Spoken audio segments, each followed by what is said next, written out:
Nous voici à la fin de la 49e Assemblée parlementaire de la francophonie. Mesdames et messieurs, chers abonnés d'Info 243, cet élément réalisé par Info 243 va vous permettre de faire une idée exacte de la 49e Assemblée parlementaire de la francophonie. Des élus de différents pays francophones ont intervenu et surtout brossé la situation qui préoccupe des pays francophones. Mais cet angle abordé par Info 243 concerne la République démocratique du Congo. La présidence et le secrétariat de la paix fait pour la bonne organisation des travaux de cette session. Ma modeste famille et moi-même vous remercions sincèrement pour la marque de compassion que vous nous avez témoigné hier matin en vous référant à la tentative d'atteindre notre intégrité physique en date 19 mai dernier, attaque qui visait aussi la déstabilisation des institutions de la République. Cette session intervient dans un contexte particulier caractérisé par la résurgence des guerres et des conflits entre les États ainsi que par la violation du droit international sur tous les 5 continents du monde. La communauté francophone dont nous faisons partie devrait travailler pour le retour de la paix partout dans le monde. En ce qui concerne l'Afrique et plus particulièrement la région des Grands Lacs, je voudrais, en ma qualité de président de l'Assemblée nationale de la République démocratique du Congo, vous faire part de la situation dramatique qui prévaut dans mon pays depuis plus de 3 décennies. Cette situation est marquée par la guerre d'agression dont la République démocratique du Congo est victime dans sa partie orientale, plus précisément dans les provinces du Nord Kivu et de l'Ituri.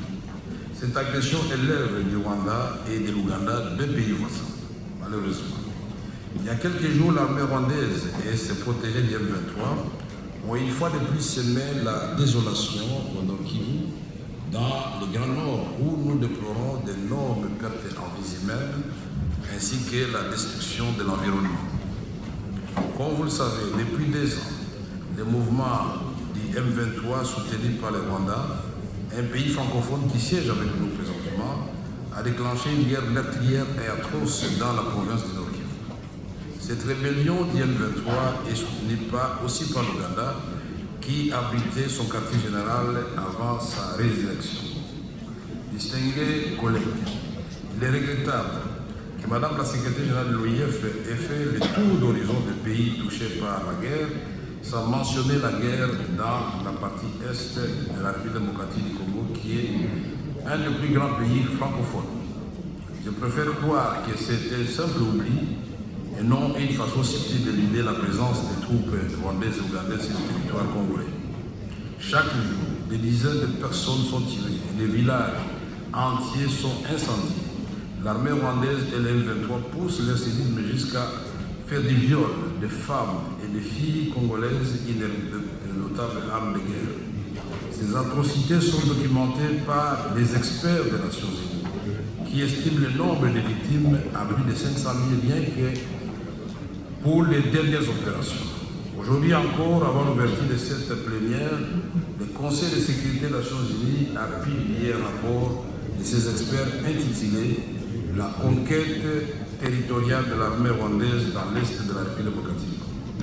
Ces chercheurs mandatés par le Conseil de sécurité ont fait état, je cite, de la présence de 3 000 hommes à 4 000 militaires rwandais déployés avec des lance-missiles sur le territoire congolais. Ils estiment que les officiers rwandais, les officiers rwandais ont de facto pris le contrôle et la direction des opérations du mouvement de rébellion du 23 mars. Ils opèrent avec des pièces d'artillerie et des armes de gros calibre, des véhicules blindés avec des radars et un système de missiles anti-aériens. Ces experts accusent les autorités rwandaises d'avoir violé l'intégrité territoriale de la République démocratique du Congo et jugent responsables des actions du M23. En dépit des efforts entrepris par son Excellence Monsieur le Président de la République depuis son avènement au pouvoir et malgré les pourparlers engagés dans le cadre du processus de Luanda et de Nairobi, la guerre continue à faire ses ravages. Sous le prétexte fallacieux de protéger les populations d'origine Tutsi, abusivement considérées comme des victimes d'exactions, alors qu'elles sont représentées dans toutes les institutions de la République, Parlement, gouvernement, armée, police et cours et tribunaux, et ne se sont jamais reconnues dans les revendications de cette rébellion d'M23. Plus de 7 millions d'hommes, de femmes et d'enfants sont contraints à l'errance dans leur propre pays et vivent dans des conditions inhumaines, dans les cas qui sont aussi l'objet de bombardements ininterrompus de l'armée rwandaise. À ce jour, le nombre de morts occasionnés par cette guerre d'agression et des pillages des ressources de la RDC est estimé à plus de 10 millions, sans que la communauté internationale, dont nos pays francophones sont membres, à part entière ne hausse le ton pour sanctionner et décourager ainsi les pays agresseurs dont les degrés de crimes commis sur le sol congolais dépassent tout entendement.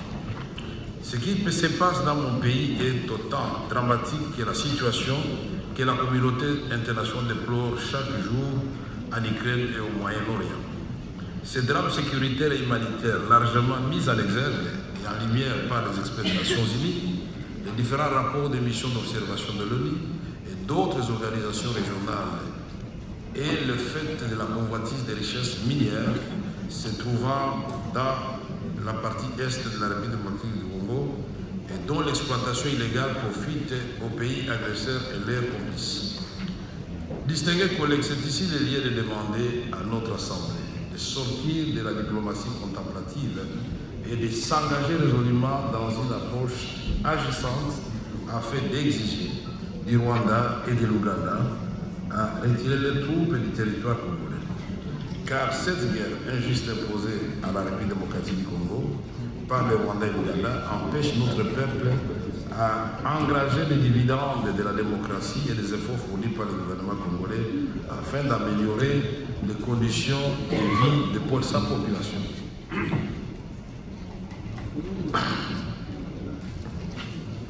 Enfin, la vocation de la République démocratique du Congo, pays situé au cœur de l'Afrique, tout comme la vision de son président, est de créer au centre de l'Afrique un espace de prospérité commune et permettre ainsi à la RDC de jouer son rôle naturel de locomotive de la renaissance africaine. La paix retrouvée, la République démocratique du Congo n'avancera pas seule. Elle entraînera à coup sûr, au nom de la solidarité africaine des autres pays africains, dans sa marche vers le développement. Distingués collègues, la RDC est un pays solution dans la lutte contre le réchauffement climatique grâce à ses forêts. Ses potentialités en énergie propre, renouvelable et non polluante, ainsi qu'en ressources minières. Elle est pourvue de beaucoup d'autres atouts, inégalables notamment une population estimée à 110 millions d'habitants, dont 70% est constituée de jeunes. Sa position géostratégique au cœur de l'Afrique, c'est 120 millions d'hectares de terres arables, 80 millions et 40 millions irrigables. Bien exploitée, la République démocratique du Congo est capable de résorber 2 fois le déficit alimentaire mondial, soit de nourrir plus de 2 milliards de personnes. La République démocratique du Congo est aussi considérée comme le château d'eau d'Afrique, disposant de 53% d'eau douce d'Afrique et 13% du monde. C'est une réponse appropriée à l'épineuse question des désertifications causées par le désert de Sahara, qui à ce jour a causé le dessèchement du lac Tchad et du désert de Kalahari, où le problème des terres arables commence à se poser avec acuité. Enfin, je vais m'arrêter là. Le potentiel énergétique de la RDC, estimé à 100 000 MW, dont 44 000 à Inga, est une opportunité pour l'électrification et l'industrialisation de toute l'Afrique et une partie de l'Europe et de l'Asie. Vous avez besoin de souligner ici qu'avec ces minerais stratégiques, la République démocratique du Congo est au centre de la transition énergétique pour la fabrication de batteries pour les véhicules électriques. Je vous épargne l'énumération des autres minerais tels que le coltan, dont la réserve mondiale pour la RDC est estimée à 75%, essentiel pour la fabrication de téléphones portables et autres composantes électroniques. Au regard de cet tableau, vous conviendrez avec moi que mon pays devrait plutôt mériter l'attention et la protection des autres pays pour jouer pleinement son rôle dans ce monde qui change. Distingués collègues, je tiens à féliciter sincèrement la commission politique de notre organisation interparlementaire qui a adopté une résolution pertinente sur la situation en République démocratique du Congo lors de sa dernière réunion à Luxembourg et demande à cette auguste assemblée de bien vouloir valider la dite résolution à l'unanimité afin de jeter les bases d'une paix durable dans la sous-région des Grands Lacs et s'engager résolument dans le développement de cette partie du monde. Distingués collègues, pour terminer, je voudrais soulever quelques interrogations. 1. Cette guerre est-elle une fatalité? Cette guerre n'a-t-elle pas de solution? Que faisons-nous ici, la délégation de la République démocratique du Congo et moi-même, au moment où la population qui nous a élus continue à mourir dans la partie est de notre pays? La solution la moins coûteuse et connue de tous, c'est le retrait des troupes rwandaises et ougandaises du territoire congolais qui va ouvrir la voie à une approche pacifique. Nous devons renforcer la diplomatie parlementaire parce que le Rwanda et l'Ouganda et la RDC sont condamnés par l'histoire et la géographie à vivre en bonne entente. L'exemple de la France et de l'Allemagne devrait nous interpeller, qui furent des ennemis redoutables pendant la Deuxième Guerre mondiale, aujourd'hui complices dans le cadre de l'Union européenne pour le bien de leurs peuples respectifs. Tout en félicitant par avance mon collègue du Cameroun qui va prendre les rênes de l'Assemblée parlementaire de la francophonie, APF, en sigle à partir de 17h aujourd'hui, si je ne m'abuse. Je l'encourage dans sa vision ici de nos échanges d'hier en aparté pour que les parlements africains puissent accompagner nos exécutifs dans la recherche de la paix sur l'ensemble du continent, au Burkina Faso, au Mali et au Niger. Bien sûr, je parlais de mon propre pays qui est l'objet d'une agression de la part de ses deux voisins. L'Afrique doit aimer l'Afrique et se mettre au diapason des autres continents pour réaliser les rendez-vous avec sa propre histoire. Monsieur le Président de l'Assemblée parlementaire de la francophonie, Monsieur le Secrétaire général de l'APF, Monsieur le Président des Assemblées parlementaires, chefs de délégation et chers collègues, honorables parlementaires, dignes représentants des peuples francophones, distingués invités, en cette période de complexité et d'incertitude, il est essentiel que nous restions unis et solidaires, que nous partagions nos expériences et nos savoirs et que nous travaillions ensemble pour construire un monde juste, plus paisible et plus durable. Je vous remercie. Pour reculer un petit peu, s'il vous plaît. Pour reculer un petit peu. Pardon? Pour reculer un petit peu. Pourquoi? Parce que c'est la règle. Pour reculer un petit peu. Madame, je peux vous une question de la presse? Une question de la presse, s'il vous plaît. Excusez-moi. Madame, une question. Vous êtes secrétaire général de la francophonie. Vous avez cité le pays qui ont des problèmes de sécurité. Sans la RDC, on peut savoir si c'est par oubli ou bien c'est volontaire. On recule. Moi, j'ai répondu aux questions qui m'ont été posées par la parlementaire. La RDC est un pays important de l'espace francophone. Mais vous ne l'avez pas cité, malheureusement. Bien sûr, j'ai cité la RDC, j'ai parlé des projets qui sont dans le domaine du climat et de l'environnement. C'était parmi mes... Maintenant, le Rwanda est accusé d'être agresseur de la République démocratique du Congo. Votre pays, qui est membre de la francophonie aussi, comme la RDC. Est-ce que vous allez porter... comment vous réagissez-vous d'abord? C'est bon. Votre réponse, s'il vous plaît. Alors, On veut une réponse, s'il vous plaît. je vous donne Vous êtes ressortissante d'un pays agresseur de la République démocratique du Congo, membre de la francophonie. Comment réagissez-vous? S'il vous plaît, ces questions-là, il ne faut pas les poser comme ça. Non, c'est une question. Non. Elle est en train de répondre. Je pose la question. Elle est en train de répondre. Elle est secrétaire d'une organisation, quand même. Elle est en train de répondre. Ce que vous faites, c'est pas normal. Madame Mouchkiyabou, Elle est en train de répondre. s'il vous plaît, vous avez dit que vous allez répondre à cette question. Répondez poliment. S'il vous plaît, je pose la question. S'il vous plaît, c'est poli. Madame, elle est là. Elle n'est pas Madame, votre réponse, s'il vous plaît. Voilà. Madame, votre réponse. C'est ça. Madame Moutiga, Alors, vas-y. ma Ok. réponse, Merci. c'est que, en tant que secrétaire général de la francophonie, moi, je souhaite la paix. Je souhaite que les frères et sœurs congolais, puisque je suis voisine du Congo, puissent vivre en paix et que pour cela, il faudrait que les décisions qui sont prises à travers les différentes médiations puissent être appliquées par tout le monde. Mais il y a une résolution qui vient de tomber condamnant le Rwanda. Merci. Comment réagissez-vous? Merci. Madame Mouchikiabo, la résolution de l'AFP vient de tomber. Comment réagissez-vous? Moi, je ne suis pas députée. Pardon? C'est assez. La gravité du conflit de nature internationale qui se passe dans mon pays. Et en droit international qui dit conflit de nature internationale, cela implique l'implication de plusieurs États. D'ores et déjà, les décors est planté pour la 49e Assemblée parlementaire de la francophonie ici au Canada.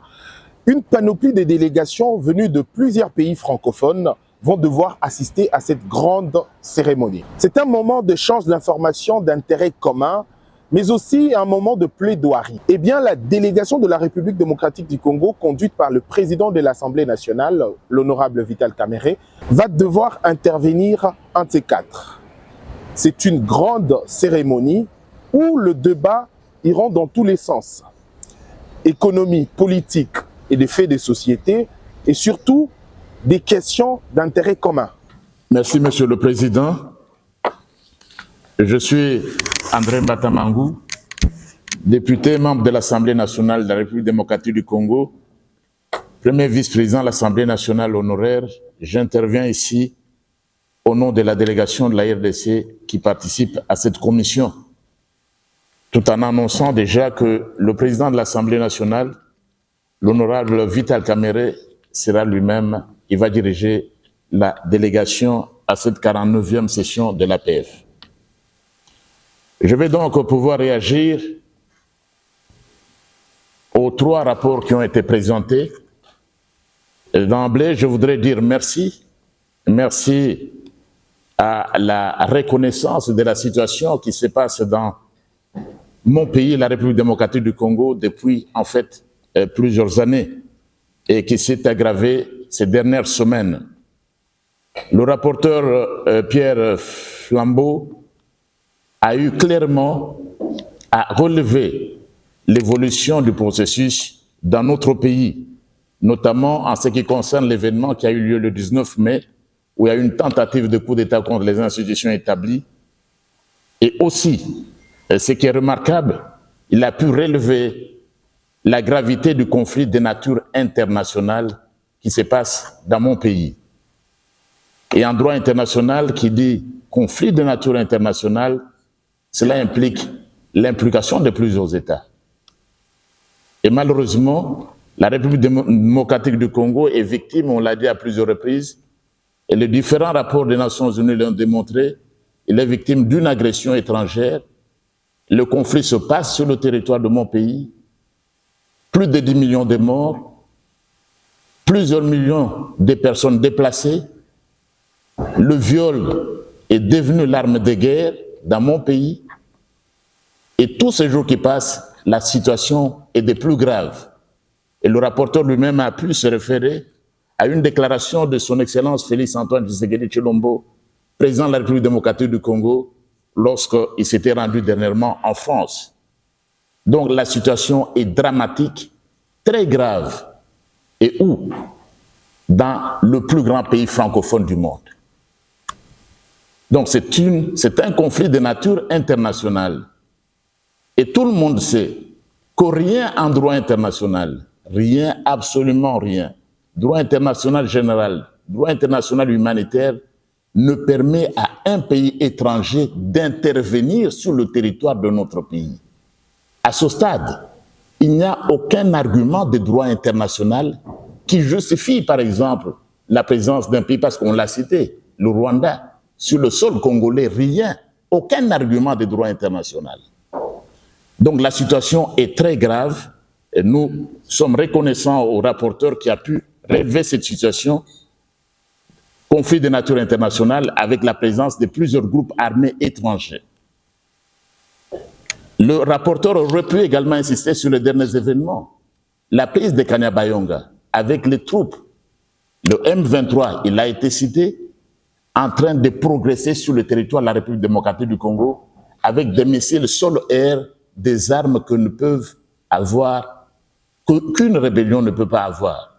Mais tout cela, ces armes qui viennent de l'étranger. J'ai réagi également au rapport sur la peine de mort, présenté par M. Nicolas Walder. Je suis l'auteur d'une proposition de loi portant abolition de la peine de mort en République démocratique du Congo. C'est dire que la République démocratique du Congo, au terme même de la Constitution, l'article 461, est déterminé à abolir la peine de mort. Nous l'avons dit à Luxembourg. La récente levée du moratoire, et le rapporteur l'a reconnu, c'est une mesure tout simplement exceptionnelle, due à la guerre qui nous est imposée. Évidemment, si la guerre finit demain, nous mettrons fin à la peine de mort. Donc, la levée du moratoire, c'est une mesure exceptionnelle justifiée par cette agression dont mon pays continue à être victime. La dernière réaction, c'est au sujet du rapport de M. Nicolas Guina, directeur des affaires politiques et de la gouvernance démocratique de l'Organisation internationale de la francophonie. Ici, Monsieur le Président, une fois de plus, nous avons suivi le rapport, aucune mention à la situation en République démocratique du Congo. Dans un rapport de l'OIF, aucune mention à la situation grave qui se passe dans le plus grand pays francophone du monde. Et tout le monde a suivi ce rapport. Et cela, c'est quand même, nous aimerions que l'OIF vraiment fasse des efforts. Parce que comment nous allons évoluer au niveau de l'OIF lorsqu'on ne sait même pas faire mention à la situation des plus graves, humanitaire, sécuritaire, qui se passe dans le pays pourtant, qui est pourtant le plus grand pays francophone du monde. Je vous remercie.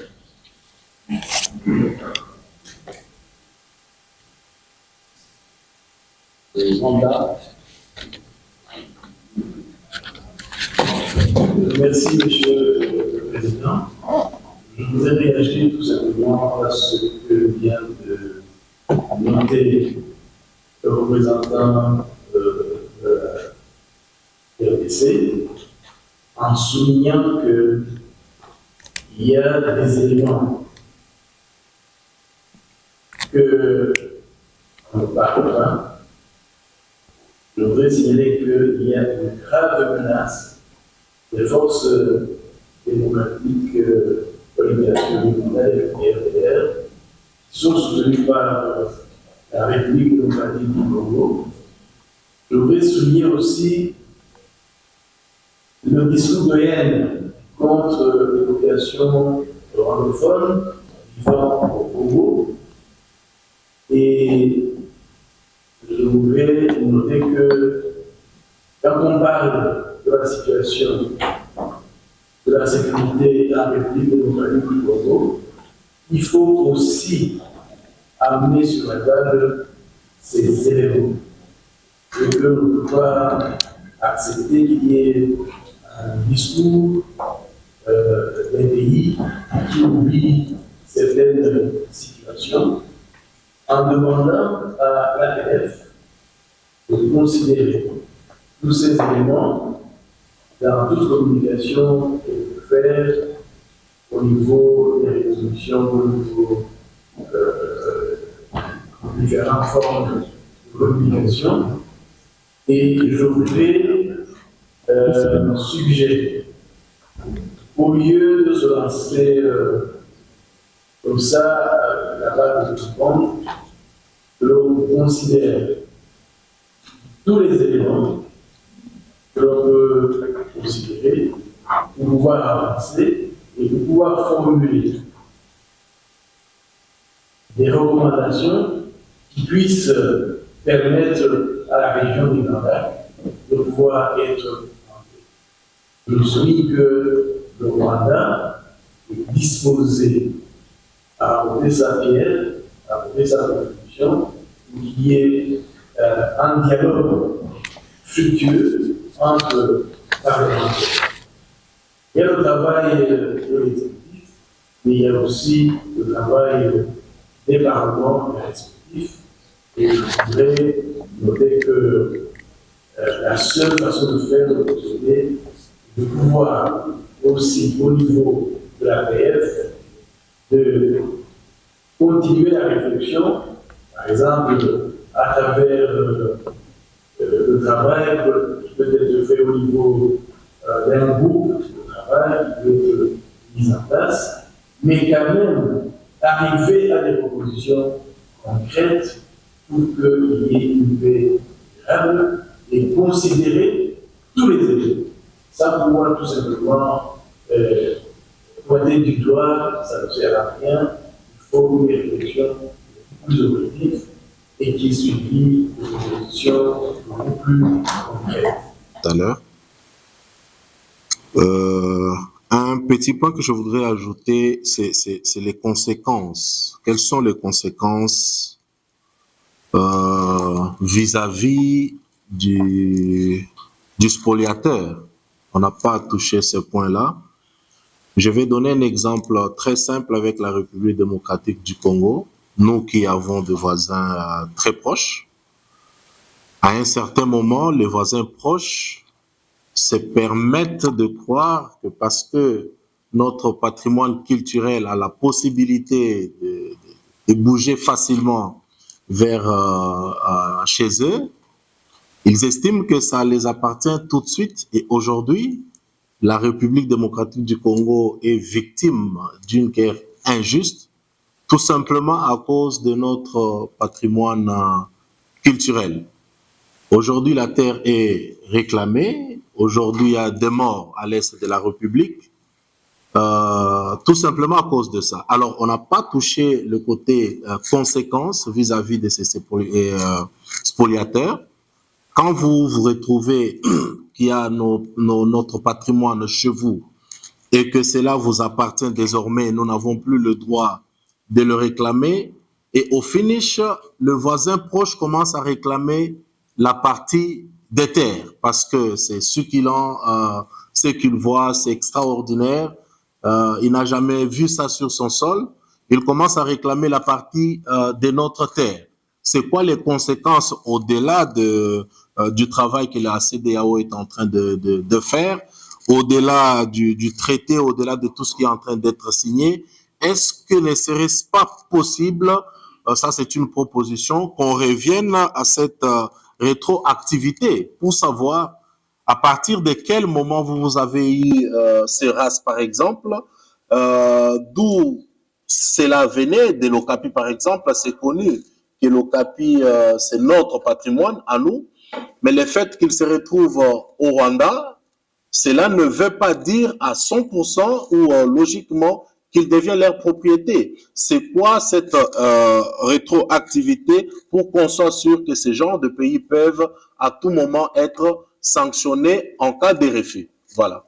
Je voudrais d'abord me réjouir donc, de cette visite fraternelle et exprimer toute ma gratitude à mon frère, le président de l'Assemblée, Vital Kamerhe. Et d'abord, notre entretien a porté sur notre compassion. Comme vous le savez, il a été victime d'attaques. Donc, on a d'abord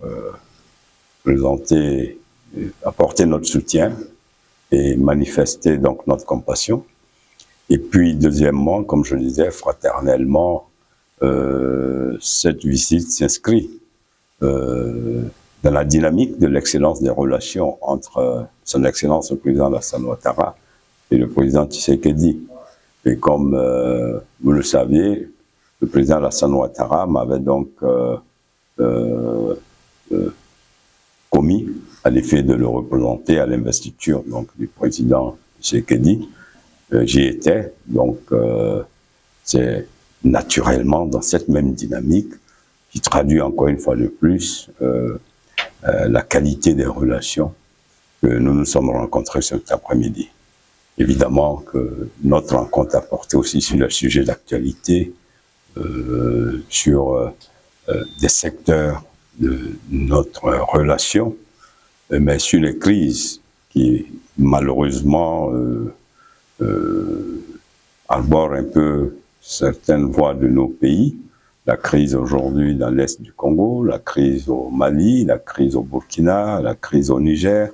Donc autant de crises pour lesquelles, en tant que président de l'Assemblée, nous avons considéré qu'il était bon que le Parlement, la diplomatie parlementaire joue sa part. C'est vrai que la diplomatie de l'exécutif est dans son rôle. La diplomatie de l'exécutif se donne tous les moyens d'arriver à une solution, mais nous pensons que la diplomatie parlementaire a un rôle de complémentarité. Et donc, nous voulons être une valeur ajoutée. Nous ne voulons pas être ramés à compte courant de l'exécutif, mais nous voulons être une valeur ajoutée. Nous restons convaincus que cette dynamique de la diplomatie parlementaire, à n'en point douter, sera donc d'une valeur ajoutée pour la recherche de la paix, la stabilité, éléments fondamentaux pour le développement de nos pays.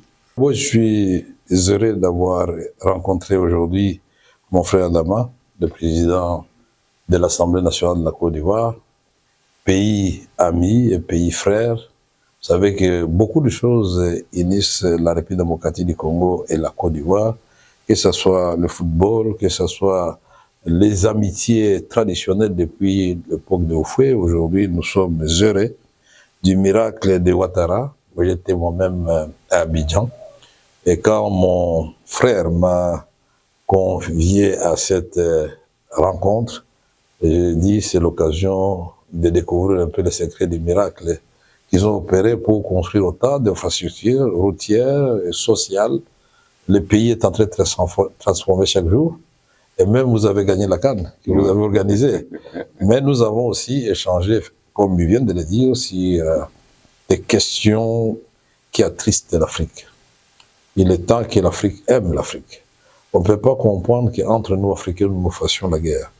Même si c'est par procuration, nous devons refuser cela. C'est comme ça que nous avons passé en revue la situation à l'est de la République démocratique du Congo et les remercier du fait qu'avec les autres présidents d'autres pays, ils ont soutenu la résolution condamnant cette guerre et ensemble en train d'explorer les voies et moyens, non seulement pour ce qui se passe à l'est de la République démocratique du Congo, mais dans d'autres pays qui viennent d'énumérer, le Niger, le Burkina, le Mali sont des pays extraordinaires où il y a des peuples qui sont déterminés à travailler et à prendre leur destin en main. Nous voulons cette Afrique-là réconcilier avec elle-même, où il n'y a plus de guerre. Et nous pensons que grâce aux efforts des élus du peuple, puisque nous connaissons, nous, les désidératas du peuple, et nous avons cette redevabilité vis-à-vis de ce peuple, nous allons accompagner l'effort de l'exécutif, de nos chefs d'État, par cette approche de proximité entre parlementaires. Nous pouvons nous comprendre mieux et peut-être pousser les exécutifs à atteindre les objectifs et sauter certains obstacles qui étaient sur leur chemin de réconciliation. Et c'est très important pour l'Afrique. L'Afrique unie, dans ce moment de redéfinition de la géopolitique mondiale, elle sera très forte. Divisée, elle sera affaiblie, à cause.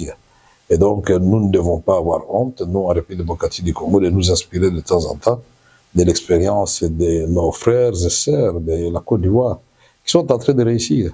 Nous sommes en train de tirer par les bas, par la guerre. Nous sommes convaincus que la paix rétablie en République démocratique du Congo, c'est de par sa position géostratégique et toutes les ressources que notre pays regorge, nous allons non seulement aider nos voisins, les 9, mais l'ensemble des pays de l'Afrique centrale et pourquoi pas toute l'Afrique. C'est très important. Merci encore une fois pour cette rencontre et toutes nos salutations au président, à son excellence monsieur le président de l'Afrique, Alassane Ouattara, et au peuple frère de la Côte d'Ivoire. Parlementaire de la francophonie, le grand pays francophone au monde, et actuellement, vous disiez, victime d'une guerre d'agression de la part du Rwanda. Et de l'Ouganda. Et de l'Ouganda qui tient le secrétariat. Le Rwanda qui tient le secrétariat général de l'Organisation internationale de la francophonie. Y a-t-il un message particulier à adresser aux pays représentés? Oui, le message, vous allez découvrir demain, le message est clair. C'est d'abord, un, de condamner cette agression, deux, de demander la solidarité de tout le monde, parce que nous avons des principes qui régissent l'Organisation internationale de la francophonie. Nous l'intangibilité des frontières est héritée de la colonisation, non-agression entre États, le respect des droits internationaux, et tout cela va être évoqué. Et nous allons demander l'adhésion à tout le monde à cette résolution et que, bon, qu'ils tiennent le secrétariat, mais ils ne vont pas tenir quand même les convictions de tous les présidents qui seront dans la salle. Et nous allons donc faire entendre la voix de la République démocratique du Congo dans le respect mutuel qui caractérise les grands hommes qui sont à la tête des représentations nationales des peuples de leur pays. Merci. Merci. Je voudrais d'abord préciser une chose. Je regrette que la délégation de la RDC soit parmi les plus faibles, vous avez dit la plus forte. Nous sommes au total 8 députés et 2 sénateurs. Au moment où les pays hôtes frôlent la quarantaine, la France plus au moins 40, ce qui fait que 2 commissions ont connu l'absence des délégués de la République démocratique du Congo, puisqu'ils ne peuvent prendre part aux travaux que des députés ou des sénateurs. Ceci dit, nous n'avons pas encore donné notre message au niveau de la tribune, mais nous avons commencé la diplomatie parlementaire. Quand nous allons finir cet échange avec la presse, nous allons rencontrer les présidents des assemblées nationales et des sénats de l'Afrique pour avoir une stratégie commune en ce qui concerne la diplomatie parlementaire, parce que pour nous, l'Afrique doit aimer l'Afrique. Nous devons éviter l'hypocrisie au moment où nous savons que 2 pays africains, voisins de la République démocratique du Congo, sont sur le territoire congolais avec leurs troupes et des lance-missiles, comme on l'a dit ce matin sur RFI, avec des armes sophistiquées. Rien que les dernières interventions de ces armées qui soutiennent le mouvement terroriste de M23 ont fait des dégâts évalués par les experts des Nations Unies de plus de 500 000 personnes. Un drame humanitaire. Mais le même rapport des Nations Unies parle de plus de 10 millions de morts en République démocratique du Congo. C'est un génocide oublié. Et nous, en tant qu'élus du peuple, dans le cadre de la diplomatie parlementaire, nous avons l'obligation de dire haut et fort notre désapprobation face à ce silence assourdissant de la communauté internationale. Et nous engageons l'OIF à travers l'Assemblée parlementaire de la francophonie de hausser le ton et de pousser les pays qui ont une certaine influence sur les agressions de la République démocratique du Congo à prendre non seulement des mesures coercitives contre ces 2 pays, mais des sanctions, et de vraies sanctions. Et nous, nous sommes de la République démocratique du Congo, nous n'avons jamais traversé la frontière ou les frontières communes avec l'Ouganda et le Rwanda, parce que le président de la République, dès son avènement au pouvoir, a prôné la paix, et il voit l'Afrique qui est en train de s'élever et marcher, et avec comme épicentre la République démocratique du Congo. J'allais dire la locomotive. C'est cela le message de la République démocratique du Congo. Il n'est jamais trop tard pour bien faire. Aujourd'hui, nous protestons de la manière la plus énergique de voir que Madame la secrétaire générale de l'Organisation internationale de la francophonie a parlé des conflits dans le monde en énumérant les pays. Je préfère croire que c'est un oubli, plutôt qu'une façon subtile de ne pas citer la présence de troupes rwandaises sur le territoire congolais ou les troupes ougandaises. Mais nous allons, croyez-nous, donner un message très fort demain. Ce message est attendu par plus de 390 participants dans cette salle. Il n'y a pas meilleure tribune que ça, puisqu'ils sont des élus du peuple de leurs pays respectifs. Ils vont ramener ce message, puisqu'il y a des pays au monde qui oublient qu'au moment où nous parlons, on est en train de tuer dans le Nord Kivu, dans l'Ituri, en République démocratique du Congo, pas par les armées venant de l'Occident ou de l'Asie ou de l'Amérique, mais par les voisins immédiats de la République démocratique du Congo. C'est pourquoi nous disons l'Afrique doit aimer l'Afrique. L'Afrique doit tourner la page des atrocités et voir comment projeter ce continent béni par Dieu dans l'orbite du développement. C'est cela notre mission ici. Et je remercie donc les députés et les sénateurs qui sont dans la délégation, qui ont fait du bon travail. Je remercie l'ambassadeur pour l'accueil qu'il nous a réservé et l'appui qui nous apporte, s'agissant des rendez-vous, des réflexions, et voilà. Président, la politique, c'est comme la diplomatie, c'est aussi le rapport de force. Le Rwanda dirige l'Assemblée ou soit le secrétariat de la francophonie. Est-ce que la voix de la République démocratique du Congo est respectée ou considérée à ces assises? Mais ça dépend de la République démocratique du Congo, ça dépend de nous. Et ils dirigent la francophonie. Mais nous avons des matières critiques et des minéraux stratégiques pour la transition énergétique, pour sauver l'humanité. Nous avons la deuxième forêt du monde pour sauver l'humanité. Nous avons des terres arables, 80 millions de terres arables et 40 millions irrigables. Même espace que la Chine pour sauver l'humanité de la faim. À nous de faire bon usage de ces ressources et de ces atouts naturels que Dieu nous a donnés. Et nous y parviendrons avec le président Félix Tshisekedi Tshilombo. Monsieur le Président, vous venez de mentionner tout à l'heure que le Rwanda est constitué à l'est de notre pays. Le Rwanda et l'Ouganda, il ne faut pas oublier l'Ouganda. Le Rwanda et l'Ouganda. Oui. Est-ce que demain, le Parlement, une fois qu'il afficherait complet avec le Sénat investi, seriez-vous prêt à prendre des mesures pour autoriser le gouvernement à mener la guerre contre les deux pays? Mais la guerre est déjà là. Quelle guerre on doit encore demander? Nous, notre rôle en tant que parlementaire, c'est de chercher les voies et moyens pour mettre fin à la guerre. Il faut savoir d'abord que la guerre se déroule sur le territoire congolais. Plus elle dure, plus le Congolais meurt. 2, nous sommes dans ce qu'on appelle légitime défense. Autorisé, c'est automatique quand vous êtes attaqué, vous devez vous défendre. Et donc le Congo n'a jamais eu des relats bellicistes. Nous n'avons jamais voulu faire la guerre à aucun pays de l'Afrique. C'est ça notre position. Mais si vous venez chez nous, nous avons l'obligation de nous défendre avec un peuple merveilleux comme celui de la République démocratique du Congo, résilient, il meurt chaque jour, mais il continue à résister. Et donc, il m'avait dit à l'occasion d'une rencontre, je crois que c'était à Toronto, que les Rwandais et l'Ouganda arrêtent de nous agresser puisqu'ils sont en train de nous apprendre l'art de la guerre.